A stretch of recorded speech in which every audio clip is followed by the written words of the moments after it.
बाहर दिखाने के लिए अपने पास दो ही चीज़ें हैं, एक गौतम बुद्ध और दूसरा महात्मा गांधी।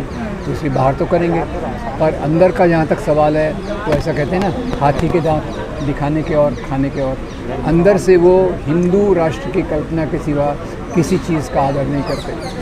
शरबत जिहाद को लेकर बाबा रामदेव जो कह रहे हैं कि शरबत पियोगे तो जिहाद में काम आ गया, पैसा मदरसों में लगेगा, मस्जिद बनेंगे। अब देखिए, ये बाबा रामदेव का इतिहास देखिए। इन्होंने कोविड की दवाई बनाई, सुप्रीम कोर्ट ने उनको फटकार लगाई, डॉक्टरों को इन्होंने बहुत बुरा भला कहा, उसकी भी फटकार इनको मिली। तो ये प्रॉफिट के लिए, कमाने के लिए बहुत कुछ कर रहे हैं। इनका पूरा इरादा है कि उनका शरबत बिके, और पतंजलि प्रोडक्ट्स में कई बार बहुत इम्प्योरिटीज़ भी मिली हैं। जबकि मेरे ख्याल से मैं इसका उल्टा कहूँगा, बाबा रामदेव ने रूह अफ़ज़ा का अच्छा एडवर्टाइजमेंट कर दिया है। जो रूह अफ़ज़ा को लोग कभी थोड़ा भूलेंगे नहीं हैं, पर उसको उन्होंने रिमाइंड कर दिया कि रूह अफ़ज़ा असली चीज़ है। और उसका कह दिया तो उस व्यक्ति का कौन भरोसा। अब देखिए, उसका कौन भरोसा करेगा जो सलवार पहन के भागा था। तो ये तो आप देखिए ना।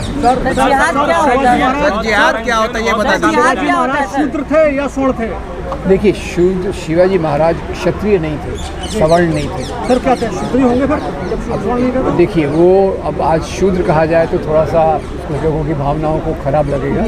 तो उनको मैं कहूँगा गैर क्षत्रिय थे, इसीलिए ब्राह्मणों ने उनका तिलक करने से इनकार कर दिया। जिहाद क्या होता है? जिहाद क्या होता है? आम भाषा जिहाद, हाँ सुनिए, जिहाद मतलब जद्दोजहद, पूरी कोशिश करना। मैं अभी जिहाद कर रहा हूँ कि अपनी बातों को आप तक पहुँचाऊँ, और आप जद्दोजहद कर रहे हैं कि अपने टाइम लिमिट को छोड़कर मेरे से सवाल पूछें। ये जिहाद का मतलब होता है। दो जिहाद होती है, एक है बड़ी जिहाद यानी खुद की बुराइयों से लड़ना, और दूसरी होती है छोटी जिहाद, दुनिया की बुराइयों से लड़ना। इसको बाद में इन लोगों ने कन्वर्ट कर लिया। जब इन्होंने इसको ट्रेन किया अल-कायदा वगैरह को, तो उन्होंने कहा जिहाद यानी जो आपसे असहमति रखता है उसको मारना। जिहाद में अपने से असहमति रखने को वाले को मारना, जो अपने से असहमति रखते हैं वो काफिर हैं। और अगर तुम जिहाद करोगे तो सीधा जन्नत में जाओगे, जहाँ 72 सुंदरियाँ तुम्हारा इंतज़ार कर रही हैं। ये उनकी ट्रेनिंग के कारण ये वर्ड इस प्रकार से पॉपुलर हुआ है। सर, मुगल काल को किस तरह से देखते हैं आप? क्योंकि जो मौजूदा सत्ताधारी पार्टी है वो कहते हैं मुगल काल के दौरान भारत पर लूटा गया, मंदिरों को नुकसान पहुँचा गया, हिंदू को मारा काटा गया। एक एक करके देता हूँ।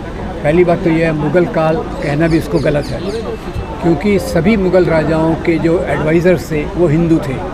उनके दरबार में हिंदू भी थे, मुसलमान भी थे, सेना में हिंदू भी थे, मुसलमान भी थे। एक दूसरा, उन्होंने यहाँ से लूटा गया।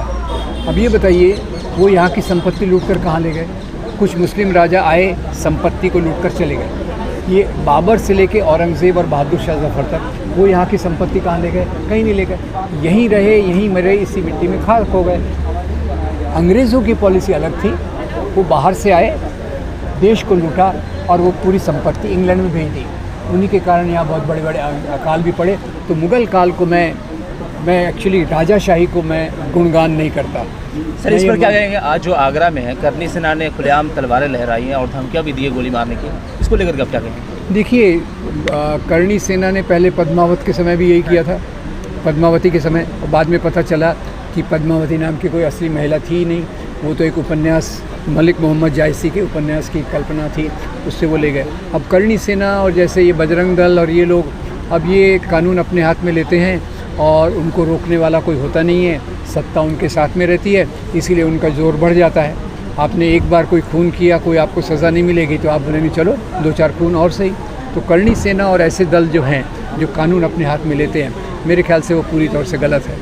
कहा था ये हिंदू राष्ट्र बनना यहाँ के लिए एक बहुत बड़ा दुर्भाग्य होगा।